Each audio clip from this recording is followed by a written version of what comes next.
So the goal is to get that beautiful, clear, idle skin, but for me, I've personally struggled with problematic skin for a number of years. But whenever my skin is feeling particularly bad, I love doing sheet masks because no matter what, my skin always feels better afterwards. And I feel like the whole process is really therapeutic. You pop in a mask for about 20 minutes, you look real weird, and then afterwards your skin feels so nice and balanced and fresh and just glowing. So when I got the opportunity to try some new face masks, I was really excited because not only are they Korean beauty, but also because they are in collaboration with idol groups. The first set of sheet masks that we have is a collaboration between EXO and Nature Republic, and there are 8 different varieties in this set. There is one for each member. So personally for me, I struggle with combination oily skin, and that can be really difficult because sometimes it can be really dry, but then it can also be really oily. So for me, I like to mix up my face masks a bit, and for that I like to use the hyaluronic acid mask when my skin is feeling particularly dry. This gives a good punch of moisture, and then when my skin is feeling congested and very oily, the AHA and the BHA mask is good because it exfoliates the skin and it also controls sebum production.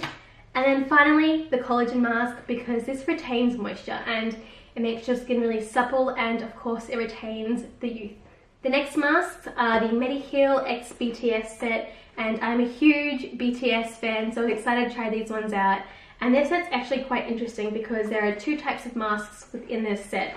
So I chose the Tea Tree Care Solution Essential Mask and then the NMF Aquaring Ampule Mask. So one of them is soothing, the other one is more moisturizing. So depending on how your skin is feeling that day, you can choose whichever mask you want.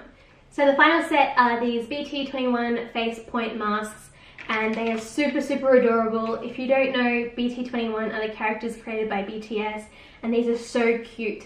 They aren't like a typical sheet mask. They're more like, I would say, stickers where you can put them on your face and target different areas that need it. But in saying that, they are not the most practical, but they are definitely the cutest. Now into makeup. Today I'm wearing YG's Moonshot Micro Setting Fit Cushion in 201 Beige. And although this is a nice shade and also it has pretty good longevity, it also gets a little bit oily. So I have to make sure that for my combination skin that I powder, as well as I feel that it doesn't completely hide the blemishes on my skin, so I still need to conceal and color correct. The last idol collaboration item I have are these Red Velvet X Etude House matte lipsticks, and there is 5, 1 for each member, and I will try on each one so you can see what they look like. So overall, I really like this collaboration between Etude House and Red Velvet. I like the versatility in the range that can be worn on a number of different occasions, and it's not just the same shade of red. I hope that you liked this video. If you did, go hit the like button. If you want to see some more videos by me, go hit subscribe. And for all other information, it will be linked somewhere. Bye!